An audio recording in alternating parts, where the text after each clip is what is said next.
The gunshot that shattered the morning silence wasn't meant for Winona Zimmerman, but the bullet that grazed her shoulder felt personal all the same. She stumbled behind the water trough outside the general store in Salt Lake City, Utah, clutching the torn fabric of her dress as crimson seeped between her fingers. The year was 1878, and this Mormon settlement had become her refuge 6 months ago, when she'd arrived with nothing but a worn carpetbag and secrets that marked her as different in ways the townsfolk couldn't quite forgive. The shooter, a drunken ranch hand named Pete Sullivan, hadn't aimed at her deliberately. He'd been firing wild shots into the air, celebrating some imagined victory with rot-gut whiskey courage. But when the sheriff arrived and saw Winona bleeding, saw her strange violet eyes that seemed to change color in different light, saw the way her fingers moved in patterns that looked like witchcraft as she tried to stanch the bleeding, the lawman's face hardened with familiar suspicion. "Maybe you brought this on yourself," Sheriff Hawkins muttered, loud enough for the gathering crowd to hear. "Maybe this is God's way of telling you to move along." Winona pressed harder against her wound, her jaw set firm despite the pain radiating down her arm. She'd heard worse in the 6 months since arriving. The whispers followed her everywhere. Her eyes were wrong. Her skin was too pale. She spoke to herself in strange languages when she thought no one listened. She drew symbols in the dirt that looked like hexes. She knew things about people that she shouldn't know, sensing their ailments and fears with an accuracy that terrified them. The truth was simpler and sadder than their superstitions. Winona had been born with synesthesia, a condition that made her perceive the world differently. She saw sounds as colors, tasted emotions, felt words as physical sensations against her skin. Her violet eyes were simply an unusual genetic trait inherited from her grandmother. The languages were medical terms she'd learned from her father, a physician who died of cholera 2 years prior. The symbols were anatomical sketches. Her insights came from careful observation and her father's teachings about reading body language and symptoms. But try explaining that to people who believed in demons and witchcraft, who saw anything unusual as a threat to their ordered world. "Let me see that wound." The voice cut through the murmuring crowd with quiet authority. Winona looked up to see a tall cowboy pushing through the gathered onlookers, his worn leather chaps dusty from the trail, his dark hair hanging past his collar beneath a weather-beaten hat. His face was sun-bronzed and angular, with a straight nose that had been broken at least once and eyes the color of creek water after a storm. "Jake Zimmerman, you don't want to get involved with her," the sheriff warned. "Strange things happen around that woman." "All I see happening is a woman bleeding while everyone stands around talking," Jake said, his tone even but carrying an edge that made the sheriff shift his weight. "That seems stranger to me than anything else." He knelt beside Winona without waiting for permission, his hand steady as he examined her shoulder. His touch was gentle but confident, and she felt something shift in the air between them, something that tasted like honey and felt like warm sunlight against her unusual senses. "Bullet just grazed you," he said, his voice low enough for only her to hear. "But we should clean it properly. I've got supplies at my camp outside town." "I have a room at the boarding house," Winona managed, though her voice was shakier than she wanted. The pain was considerable, but more than that, his kindness after months of hostility made her throat tight with unexpected emotion. "Mrs. Pemberton won't let me past her door," Jake said with a slight smile that transformed his serious face. "She thinks cowboys are barely civilized. But she might let you bring a patient home if you told her you were helping me. Would you be willing to play that game?" Winona understood immediately. He was giving her a way to accept help while maintaining her dignity, making it seem like she was the one doing the favor. "What's wrong with you then?" "Terrible headache," Jake said, loud enough for nearby ears. "Been plagued with them for weeks. Heard you knew something about healing herbs and such. Figured I'd ask for your help, but then this happened." He gestured at her shoulder. The lie was transparent enough that the sheriff huffed in disbelief, but Mrs. Pemberton, who'd emerged from her boarding house 2 doors down, took the bait. The older woman had a soft spot for suffering despite her stern demeanor. "Bring her inside," Mrs. Pemberton called out. "And you too, Mr. Zimmerman, though I expect proper behavior under my roof." Jake helped Winona to her feet with a hand under her good elbow, and she was struck by how solid he felt, how real after months of people avoiding her touch like she carried plague. As they walked toward the boarding house, she noticed the way the crowd parted for him with respect they'd never shown her.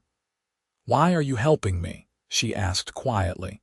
"Because you needed help," Jake answered simply. "Does there need to be more reason than that?" Inside her small room, Jake proved surprisingly competent with medical care. He cleaned the wound with whiskey, his movements careful and methodical, while Mrs. Pemberton hovered near the door for propriety's sake. "My mother was a midwife," Jake explained as he worked. "Helped her from the time I was old enough to boil water and tear bandages. She believed healing was holy work, that turning away from someone in need was the worst sin there was." "Wise woman," Winona said through gritted teeth as he applied a salve that burned. "She was. Died 3 years back. Fever took her during a hard winter." His hands paused briefly, then continued their work. "She would have liked you. She didn't even know me. She would have wanted to. She always said the most interesting people were the ones everyone else avoided." He tied off the bandage with practiced efficiency. "There. Should heal clean if you keep it dry and change the dressing daily." Winona looked at him directly for the first time, really looked, and saw something in his storm water eyes that made her chest tight. Curiosity without fear. Interest without judgment. "You're not worried about the strange things people say about me, should I be? Most people think I'm cursed, or a witch." Jake settled back on his heels, considering her with that steady gaze. "You want to know what I think?" "I think people fear what they don't understand. And I think understanding something different is a lot more interesting than being afraid of it." The words hit Winona like a physical force, tasting of cinnamon and possibility. For the first time since her father died, since she'd lost the only person who understood her unusual way of perceiving the world, she felt something unfold in her chest that might have been hope. "The languages you speak," Jake continued. "They're medical terms, aren't they? Latin and Greek, like doctors use. And those symbols people call hexes, they're anatomical drawings. I recognize them from my mother's books."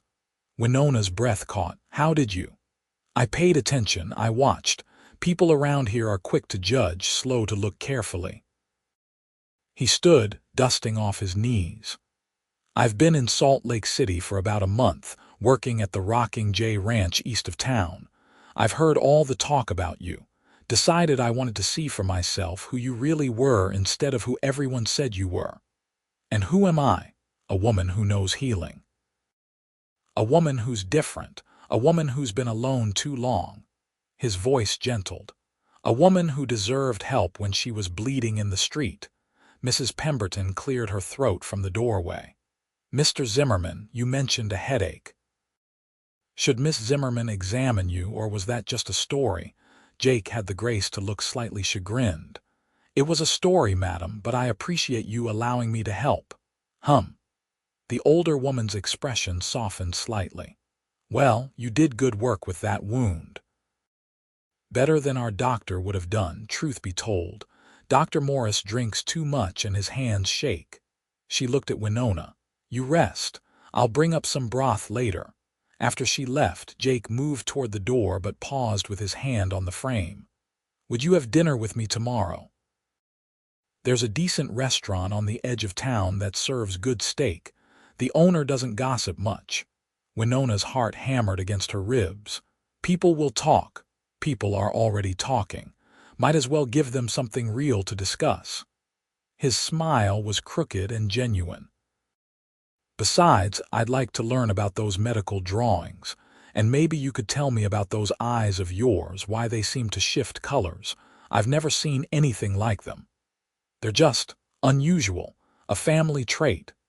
Everything about you seems unusual, Jake said. That's what makes you interesting.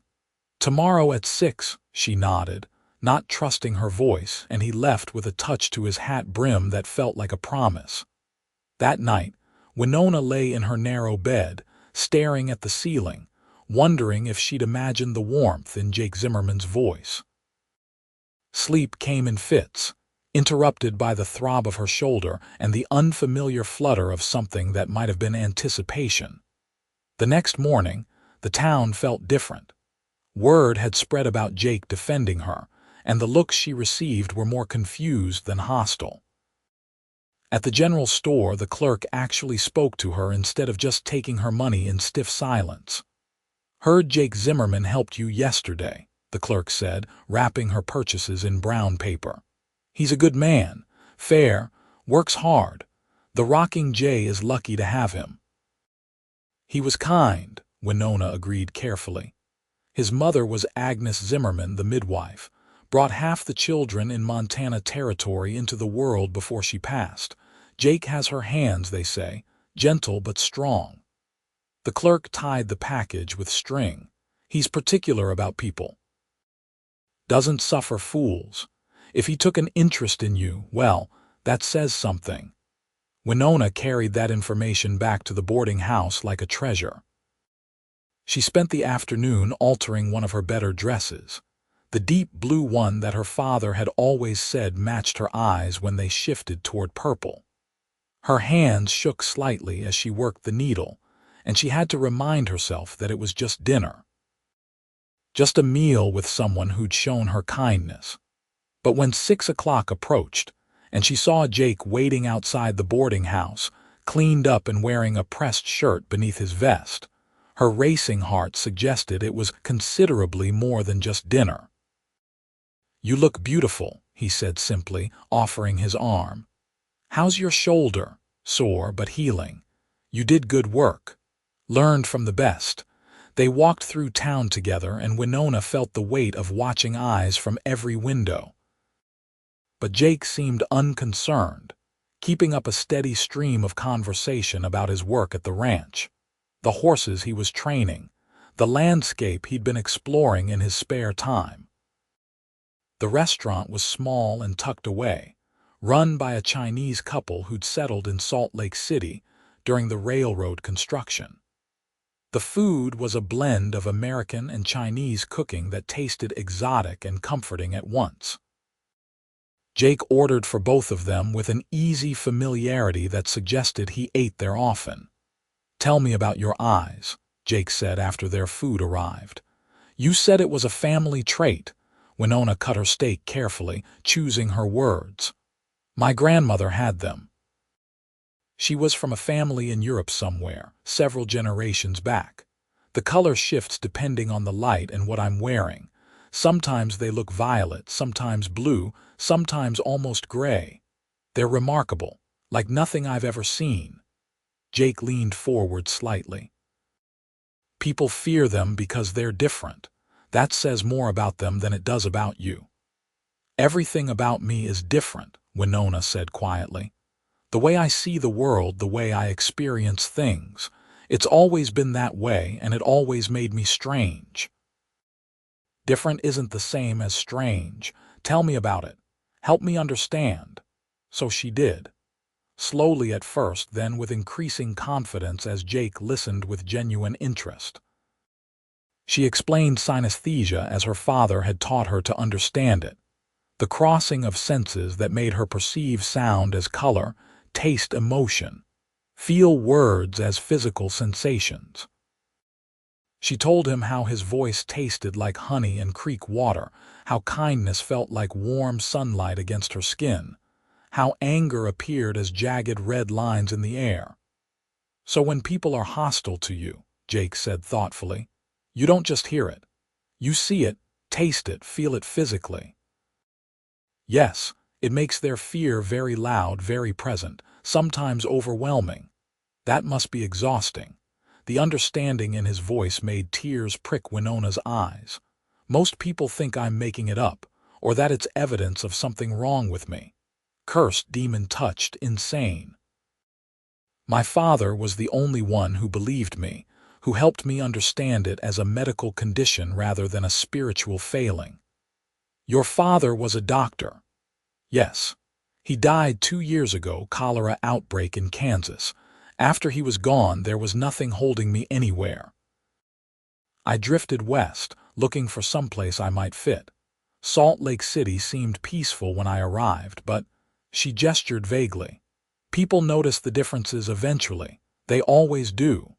Jake reached across the table and took her hand gently, mindful of her injury. His touch sent cascades of sensation through her unusual senses, warm and golden and tasting of promise. I'm glad you stayed long enough for me to meet you. I'm glad you didn't run when things got difficult.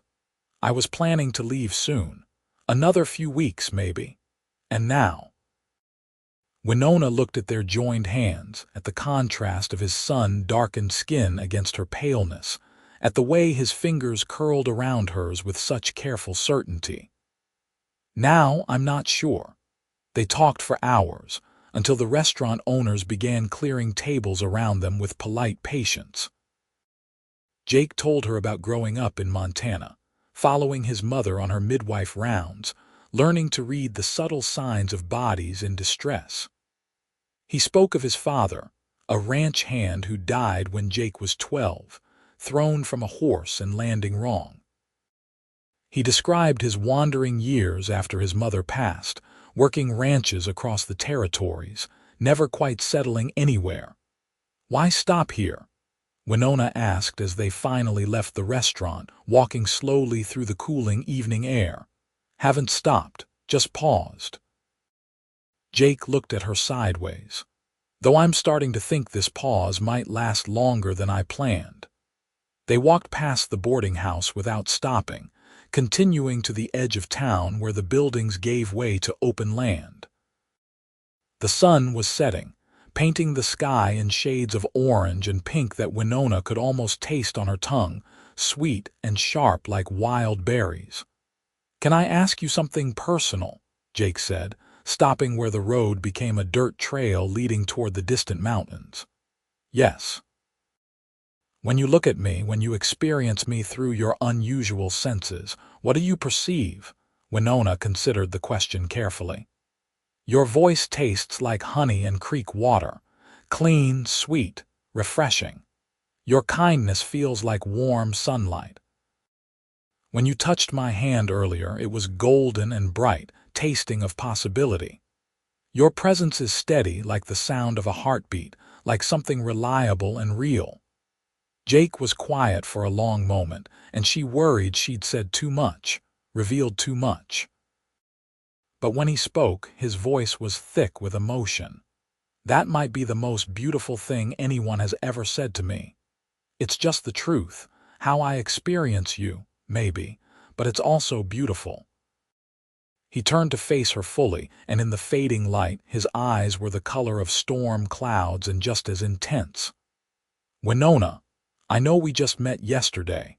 I know this is fast, but I need you to know that I'm interested in you, not despite your differences, but including them. Everything about you fascinates me, Jake. Her voice failed as emotion choked her throat. You don't have to say anything. I just wanted you to know, wanted to be honest about my intentions. He smiled slightly. My mother always said honesty was the best foundation for anything worth building. Your mother sounds like she was very wise. She was, and she taught me to recognize something valuable when I saw it. He reached up slowly, giving her time to pull away and brushed a strand of hair from her face. I see something valuable in you, something worth getting to know. Worth protecting. They walked back to the boarding house in comfortable silence, and when Jake left her at the door, he pressed a kiss to her forehead that felt like a benediction, tasting of promises and hope. Over the following weeks, Jake courted Winona with determined patience. He took her riding on his days off, showing her the beautiful country around Salt Lake City. He brought her books on medicine that he borrowed from the ranch owner's library. He sat with her in the boarding house parlor, asking endless questions about her synesthesia, genuinely trying to understand her unique perspective. And slowly, the town's attitude began to shift.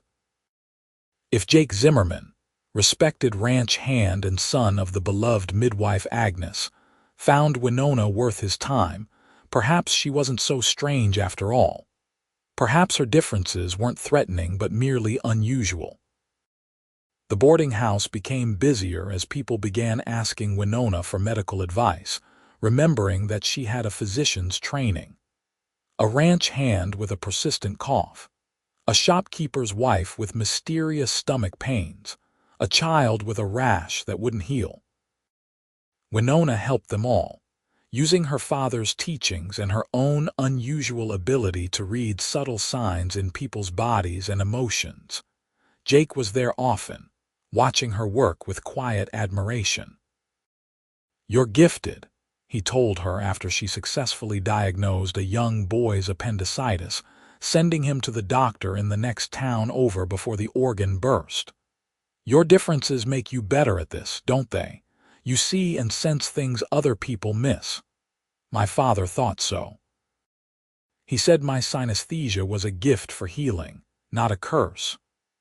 Winona washed her hands in the basin, her movements methodical. "I just wish I could have saved him. All my gifts, all my unusual senses, and I couldn't stop cholera from taking him." Jake came up behind her, resting his hands gently on her shoulders. "You can't save everyone. That's the hardest lesson in healing work. My mother used to come home in tears sometimes after losing a patient. But she always went back the next day, because the one she could save made the heartbreak worth bearing." Winona leaned back against his solid warmth, letting herself draw comfort from his presence. Over the weeks, they'd grown increasingly comfortable with touch, with closeness. She'd learned the taste of his laughter, bright and citrus-sharp. She knew the feel of his frustration when a difficult horse resisted training, prickly and gray. She could sense his growing affection for her, warm and golden and steady as sunrise. "Stay in Salt Lake City," Jake said quietly. "Make a real home here. The town needs a healer, and you need a place where people appreciate your gifts. They only appreciate me because you taught them to. I just gave them an example to follow. They're learning on their own now, seeing for themselves what you have to offer." He turned her gently to face him. "Stay, please. Are you asking for the town's sake or your own? Both. Mostly my own." His honesty was stark and sweet. "I'm falling in love with you, Winona. Have been since I saw you bleeding in that street, brave and defiant even when hurt. I want you to stay so we can see where this goes, so we can build something together." Winona's breath caught, her unusual senses flooding with the taste and feel and color of his words. Love tasted like honey and cinnamon. It felt like sunlight and safety. It appeared as golden light, warm and encompassing. "I'm falling in love with you too," she whispered. "It terrifies me." "Why?" "Because I've never had anyone besides my father who accepted all of me, and I lost him. I'm afraid of losing you too." Jake pulled her close, careful of her healing shoulder, and rested his chin on top of her head. "Life doesn't come with guarantees. My mother taught me that, but she also taught me that love is worth the risk of loss. That connecting with people, really connecting, is what makes being alive worthwhile. Then yes, I'll stay. I'll build a life here, with me, with you." The kiss that followed tasted like promises and honey, felt like coming home to a place she'd never known existed. When they finally pulled apart, both breathless, Jake was grinning like a fool. I should probably talk to the ranch owner about building a house. Can't keep courting you at the boarding house forever. Mrs. Pemberton is starting to give me looks. She approves of you. Now. She didn't at first. Thought I was too rough for her respectable establishment. Jake laughed. Took her aside and told her my intentions were completely honorable, that I planned to marry you eventually if you'd have me. That satisfied her sense of propriety. Eventually. Too soon to ask properly. Don't want to rush you, but yes, eventually, if you want that too. Winona kissed him again, letting her answer show in action rather than words. His arms came around her, strong and sure, and she felt safer than she had since her father died. The summer passed in a blur of golden days and warm nights. Jake worked at the ranch during the day while Winona established herself as Salt Lake City's unofficial healer, working alongside the often drunk Dr. Morris, who was grateful for her help. In the evenings, they'd meet and walk, talk, share meals. On Sundays, Jake would borrow a wagon and they'd drive out into the countryside, exploring the beautiful Utah landscape. "Tell me what you sense out here," Jake said one afternoon as they sat beside a clear stream, the mountains rising purple and majestic in the distance. "How does nature appear to your unusual senses?" Winona closed her eyes, letting herself fully experience the world around her. The water sounds blue and silver. The wind tastes like sage and possibility. The warmth of the sun feels like joy, bright and golden. The mountains in the distance hum with a low sound that tastes of stone and time. "That's incredible," Jake breathed. "You experience so much more than I do." It can be overwhelming sometimes. All that input, all those sensations. But here, away from people's emotions and fears, it's beautiful, peaceful. "We could build here," Jake said suddenly. "The ranch owner is selling off parcels of land. I have money saved. We could buy a piece, build a house, start a real life." Winona opened her eyes and looked at him. "Are you proposing?" "Not yet. First, I want to build you a house. Show you I'm serious, that I can provide, that I'm thinking about our future together." He took her hand. "Then I'll propose properly, the way you deserve. I don't need grand gestures. Maybe not. But I want to give them to you anyway." Jake lifted her hand and kissed her knuckles. "You've had too many years of people making you feel unwelcome, unwanted. I intend to spend however long you'll let me making you feel cherished instead." Tears pricked Winona's eyes. "How did I get so lucky?" "I'm the lucky one. I found a woman who sees the world in colors I can't imagine, who heals with gifts I'm only beginning to understand, who's braver than anyone I've ever met." His voice was fierce with conviction. "Any man would be lucky to have you. I just happen to be the one smart enough to see it." By autumn, Jake had purchased 5 acres near that stream and begun building a house. He worked on it every spare moment, sometimes by lamplight after his ranch duties were done. Other ranch hands helped, and Winona found herself welcomed into their community, invited to dinners and gatherings, asked for medical advice, treated with respect and warmth. "You've changed this town," Mrs. Pemberton told her one evening as they shared tea in the boarding house parlor. "Or maybe you changed Jake and he changed the town. Either way, Salt Lake City is better for having you here. I'm just being myself." "That's exactly my point, dear. You stayed yourself even when people tried to make you feel wrong for it. That takes courage." And Jake saw that courage and responded to it. The older woman smiled. "I expect I'll be losing my best tenant soon. That house of his is nearly finished. He hasn't asked me yet. He will. That boy is building you a home. The asking is just a formality at this point." Mrs. Pemberton was right. On a crisp October evening, Jake took Winona to see the finished house. It was beautiful, built from golden wood with large windows to let in light. Inside, it was spare but carefully made, with a kitchen, A main room with a stone fireplace, a bedroom, and a small room Jake had designated as Winona's medical office. For when patients come calling, he explained. You'll need a proper place to see them, with good light and space for your medicines and books. Winona walked through the space, overwhelmed by the thoughtfulness of every detail. He'd built shelves for her medical texts. He'd installed a large table perfect for examinations. He'd even carved symbols into the doorframe, the anatomical drawings people had once feared, making them part of the house's decoration. Jake, she managed, her voice choked. This is beautiful. It's yours. Whether you marry me or not, this house is yours. I built it for you. He came up behind her, wrapping his arms around her waist. But I'm really hoping you'll marry me and let me live here too. Winona turned in his arms. Is that a proposal? Not my best work, Jake admitted with a rueful smile. I had a whole speech planned. But being here with you in this house we're going to share, the fancy words disappeared. He took both her hands in his. Winona Zimmerman, I love you. I love your differences, your gifts, your courage, your kindness. I love the way you see the world and the way you've taught me to see it too. Will you marry me?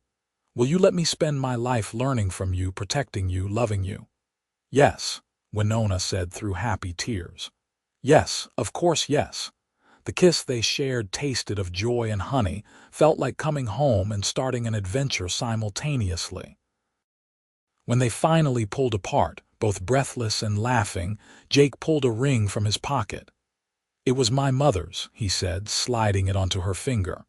Simple, but it meant everything to her. She'd want you to have it.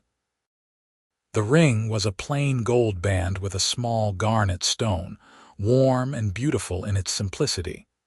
Winona looked at it through tears. I wish I could have met her. She would have loved you. She always said the world needed more people who saw things differently, who weren't afraid to be unusual. Jake cupped her face gently.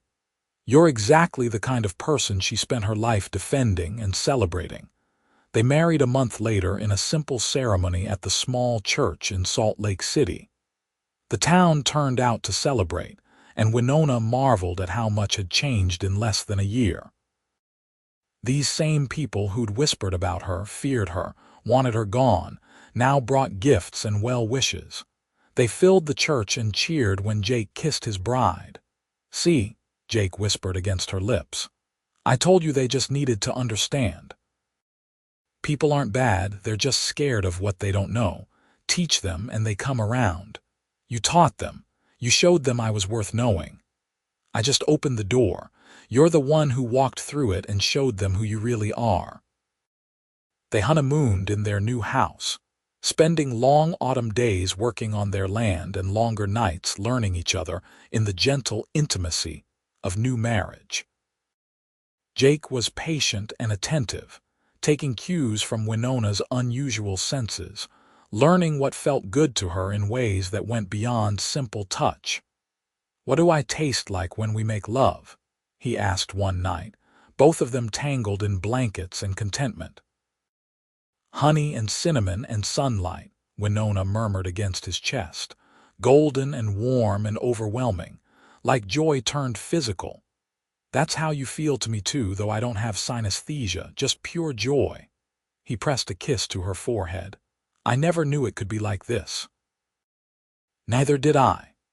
Winter came gentle that year, with snow that transformed the Utah landscape into something magical. Winona's medical practice grew as word spread about her abilities. People came from neighboring towns, seeking the healer who could diagnose ailments that stumped other doctors.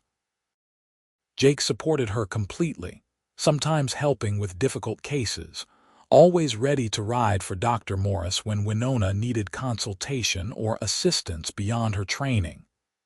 You're building something important, Jake told her one evening as they sat by their fireplace, his arm around her shoulders.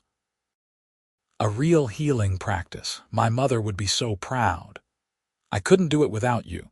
Your support, your belief in me, it makes everything possible. That goes both ways. You've made me better too, more patient, more thoughtful, more open to seeing the world in new ways." He kissed her temple. "Love does that, I think. Makes us bigger versions of ourselves." Spring brought new growth and new hope. Winona successfully helped deliver twins for a ranch owner's wife, assisted by Dr. Morris, who praised her skill and steady hands. The grateful family spread the word, and suddenly Winona found herself sought after not just for diagnosis but for midwifery.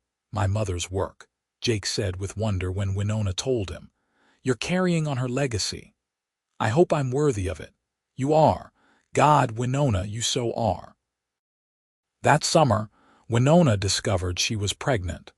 The news filled their house with joy and anticipation. Jake became impossibly protective, insisting she rest more, work less, let him handle anything remotely strenuous. "I'm pregnant, not broken," Winona laughed as he tried to prevent her from lifting a water bucket. "I know, but humor me. This is my first child, our first child. Let me fuss a little. A little, all right, a lot, but I come by it honestly. My mother said my father drove her crazy with worry when she was carrying me." Winona let him fuss, secretly touched by his attentiveness.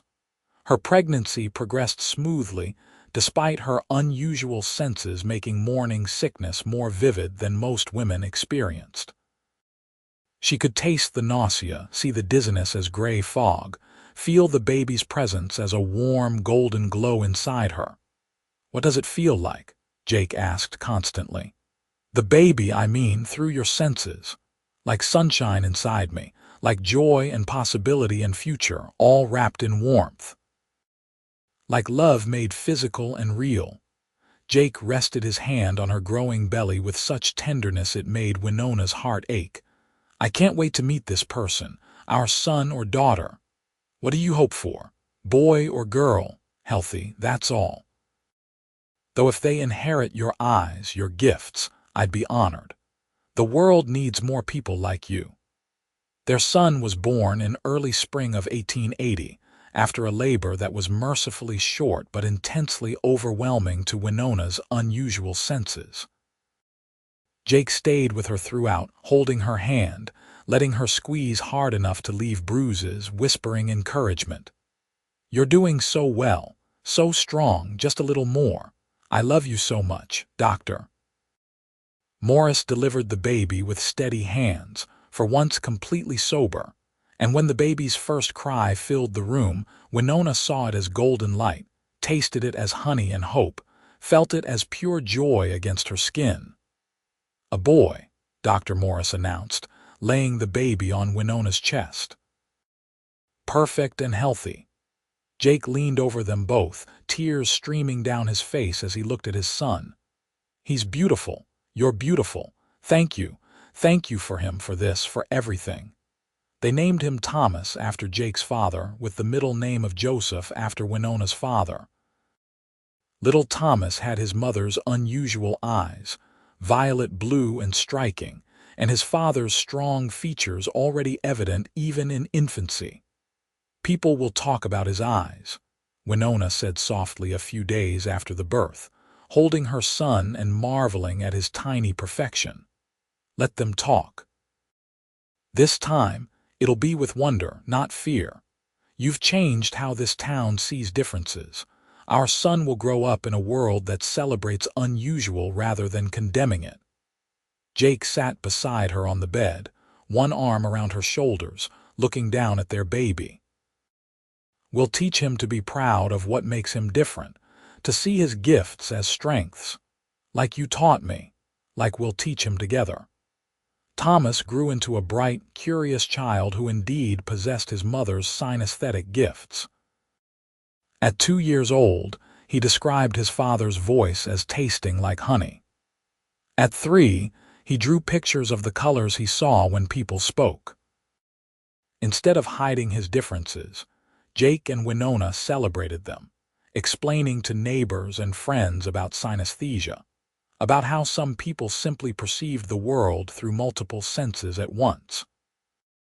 The town accepted Thomas without question, having already learned to appreciate his mother's unusual gifts. Children who might have mocked him instead asked curious questions. Adults who might have feared him instead found his perceptions fascinating. "This is what I hoped for," Jake said one evening, watching Thomas play with other children in front of their house. "A world where being different isn't something to hide but something to share. You created this world. By refusing to let me hide, by insisting I share my gifts, you changed everything. We created it together. Your courage, my stubbornness." He pulled her close. "Pretty good team, aren't we? The best." 2 years after Thomas was born, Winona delivered their daughter, a fierce little girl with her father's storm water eyes and her mother's determined spirit. They named her Agnes, after Jake's mother, and she completed their family in ways Winona hadn't known were missing. Agnes showed no signs of synesthesia, but she possessed her grandmother's healing intuition, knowing instinctively when people hurt or needed comfort. By age 4, she was helping her mother with patience, handing over bandages and herbs with solemn concentration. "Another healer, Doctor," Morris said fondly, watching Agnes work alongside Winona. "Your family has a gift for this work." "My husband's family," Winona corrected gently. "His mother was the gifted one. We're just following her example." "Nonsense. You're creating your own legacy." Agnes Zimmerman would be proud of her grandchildren, proud of what you've built here. By 1885, Salt Lake City had grown considerably, and Winona's medical practice had become essential to the community. She trained 3 young women as nurses, taught them everything her father had taught her plus what she'd learned through experience. Dr. Morris had finally retired, recommending a young physician from Denver to replace him, a man who immediately recognized Winona's value and insisted they work as equals. Jake had become foreman of the Rocking J Ranch, respected by ranch hands and owners alike. He still made time every day for his family, still prioritized evenings at home with Winona and their children, still looked at his wife like she hung the moon and stars. "I never get tired of you," he told her one night after the children were asleep. They sat on the porch of their house, watching the sun set over the mountains. "Never get tired of learning from you, listening to you, loving you. Even after 7 years of marriage, especially after 7 years. I know you better now, know all your facets and complexities. You're endlessly fascinating." He took her hand, thumb brushing over her knuckles. "Tell me what the sunset tastes like to you." Winona smiled, settling more comfortably against his side. "Sweet and warm like honey with a hint of cinnamon. The orange tastes different from the pink, more citrus. The purple tastes like wild berries. The whole thing is overwhelming and beautiful, like you. Charmer. Truth teller." Jake kissed her temple. "Remember when you were planning to leave Salt Lake City, when you thought you didn't fit here? I remember. Seems like another lifetime. I'm so grateful you stayed, that you gave this town a chance to know you, to appreciate you, that you gave me a chance to love you. I'm grateful you saw past my differences, that you saw them as something to learn about rather than something to fear. How could I fear something so beautiful? Your differences make you who you are. They're part of what makes you extraordinary." They sat in comfortable silence as the sun finished setting, painting the sky in colors Winona could taste and Jake could only see. Inside the house, their children slept safe and loved. Around them, the town they'd helped build together settled into evening routines. Thomas turned 10 in 1890, a bright boy with his mother's healing gifts and his father's steady temperament. He'd begun helping with medical emergencies, his synesthetic abilities allowing him to sense injuries and illnesses in ways that constantly amazed the physicians Winona worked with. Agnes, at 8, was already showing signs of becoming an exceptional midwife. She had her grandmother's calm presence, her mother's medical knowledge, her father's strong hands. She'd assisted at 3 births already, always steady, always focused. "Our children are going to do remarkable things," Jake said proudly after watching Agnes successfully calm a frightened pregnant woman through a difficult labor. "They already are. They're growing up confident in who they are, secure in their gifts, unafraid of being different. That's remarkable all by itself. Credit to their mother for that. You showed them it was possible. Credit to their father for creating a world where it was safe to be different." Jake pulled Winona into his arms, kissing her with the easy familiarity of long love. "We make a good team. The best team." That autumn, Salt Lake City held a celebration for the town's continued growth and prosperity. During the event, the mayor publicly thanked Winona for her medical contributions, for the lives she'd saved, the children she'd delivered, the training she'd provided to young healers. "When Winona Zimmerman arrived in our town 12 years ago, some of us didn't understand her," the mayor said honestly. "Her differences scared us. But one man saw past that fear to the remarkable woman beneath. Jake Zimmerman taught us that differences aren't things to fear but things to learn from. Together, they've made Salt Lake City a better place, a more compassionate place, a place where being unusual is celebrated rather than condemned." The crowd applauded, and Winona felt tears prick her eyes. Jake squeezed her hand, his love and pride tasting like honey and sunlight, feeling like home. "Told you," he whispered. "Told you they just needed to understand. You were right, about everything." After the celebration, they walked home through the cooling evening, Thomas and Agnes running ahead, their laughter bright and clear. Jake kept his arm around Winona's waist, pulling her close. "You ever miss your old life?" he asked. "Before Salt Lake City, before me, when you were still wandering?" "Never. Not for a moment." Winona looked up at her husband, this man who changed her entire world by simply seeing her as worth knowing. "You gave me everything I'd lost when my father died. A home, a family, a place to belong. You gave me permission to be myself without apology. How could I ever miss being alone when I have this? I gave you what you deserved, what you should have had all along. You gave me love. Real, unconditional love that embraced all of me, even the parts that scared other people." Jake stopped walking and turned to face her fully. The setting sun cast golden light across his face, highlighting the lines that years and weather had carved there, the silver starting to thread through his dark hair. He was older now. They both were, but the love in his eyes was as fresh and intense as it had been that day in front of the general store when he'd knelt beside a bleeding woman everyone else ignored. "Loving you has been the easiest thing I've ever done," he said quietly. "Understanding you, learning from you, that's been the greatest privilege of my life. Every day with you is an adventure.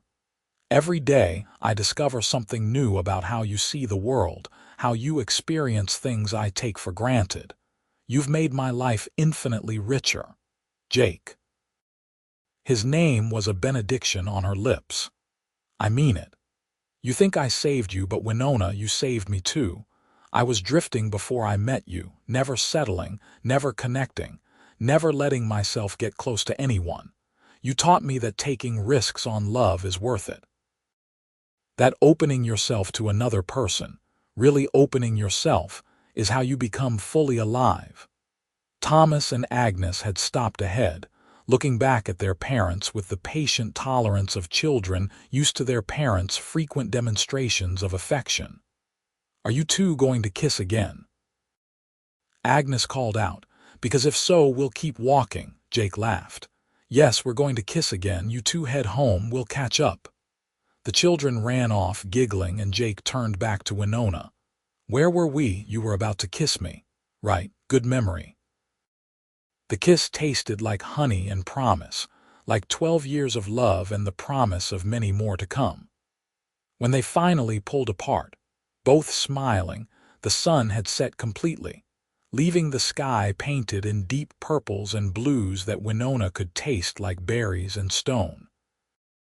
They walked home hand in hand, following the path their children had taken. The house glowed warm with lamplight, smoke rising from the chimney into the clear night sky. Inside, Thomas and Agnes would be starting supper, arguing good-naturedly about whose turn it was to set the table.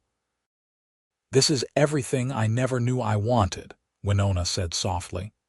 "A home, a family, a community that accepts me, all because you refused to let fear determine how you saw me."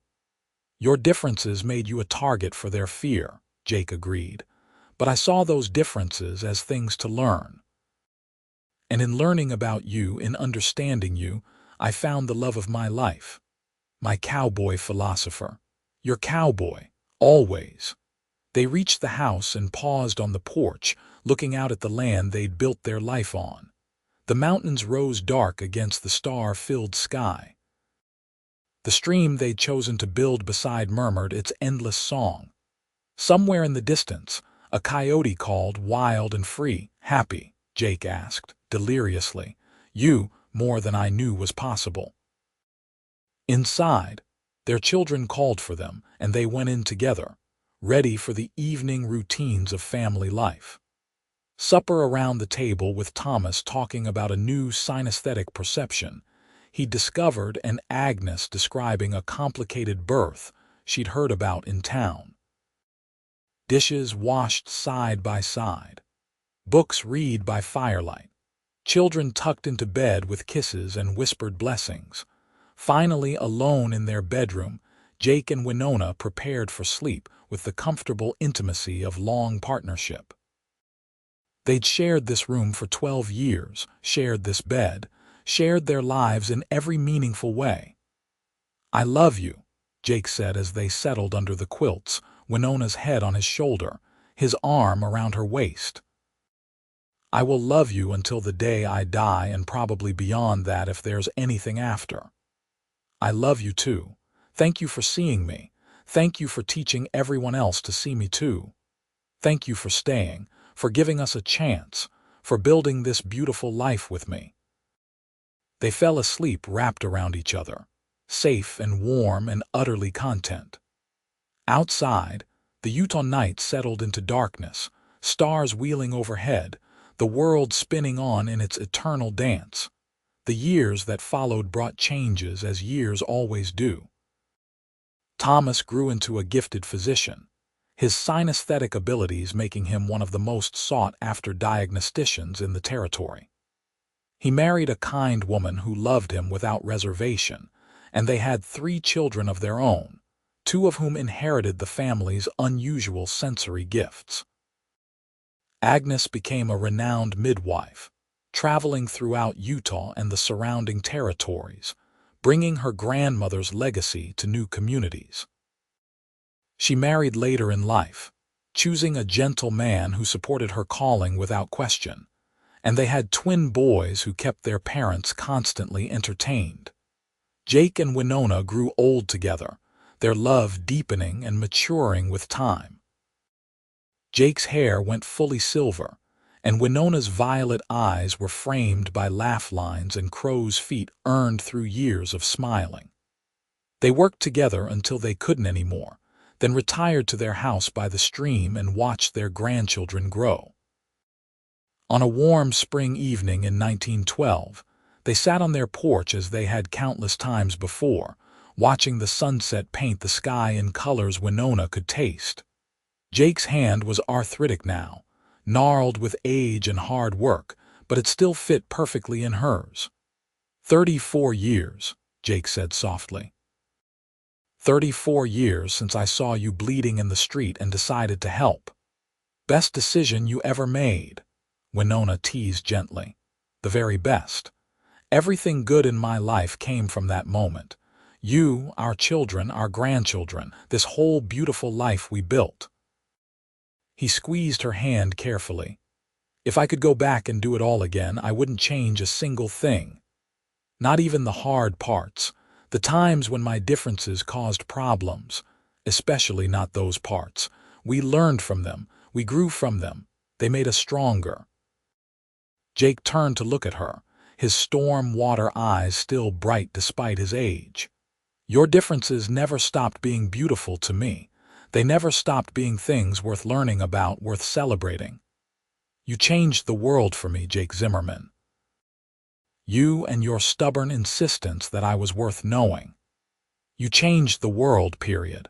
Look at what you built. A medical legacy that spans generations. Children and grandchildren who are proud of their gifts. A community that celebrates differences instead of fearing them. That's all you, Winona. It's us. Everything we built together. They sat in comfortable silence as the sun finished setting, painting the sky in shades of gold and purple. Inside the house, their daughter Agnes was preparing supper, her twin boys helping with the easy familiarity of family. Thomas would arrive soon with his family, drawn home for the weekend as he often was. "Tell me what the sunset tastes like," Jake requested, as he had 1,000 times before. Winona smiled, settling more comfortably against his side. "Like honey and cinnamon and promise, like 34 years of love, like everything beautiful in the world distilled into flavor." She paused, then added softly, "Like you, my love. It tastes like you." Jake kissed her forehead, a gesture as familiar as breathing. "That's the most romantic thing I've ever heard, and I've heard a lot of romantic things from you over the years." "Good. You deserve all the romance I can give you. You've earned it 1,000 times over." As darkness fell and stars began to appear, Agnes called them in for supper. They rose slowly, helping each other up with the careful consideration of long partnership, and went inside to the warmth and laughter of family. The house was full of voices, full of love, full of the beautiful complexity of a life well lived. That night, lying in bed with Jake steady breathing beside her, Winona reflected on the journey that had brought her here. From a frightened woman bleeding in the street, targeted by fear and misunderstanding, to this moment of perfect contentment surrounded by love and family. All because one cowboy had seen her differences as things to learn rather than things to fear. "Thank you," she whispered into the darkness, not sure if Jake was awake to hear but needing to say it anyway. "Thank you for everything." His hand found hers under the quilts, squeezing gently.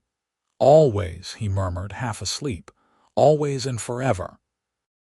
Winona closed her eyes, tasting honey and sunlight even in the darkness, feeling the steady warmth of love that had sustained her for 34 years. Outside, the Utah night was peaceful and clear. Inside, her family slept safe and content. It was everything she'd never known to dream of, and it was absolutely perfect. Her differences had made her a target for fear, but Jake had seen those differences as things to learn. And in that learning, in that acceptance and celebration of everything that made her unique, they'd built a love story that would endure through generations, a testament to the power of choosing understanding over fear, learning over judgment, love over everything else. As sleep claimed her, Winona smiled, secure in the knowledge that she was loved completely, differences and all, by a cowboy who'd changed her world simply by refusing to fear what he didn't understand. It was a better ending than any fairy tale, because it was real, hard-won, and absolutely true.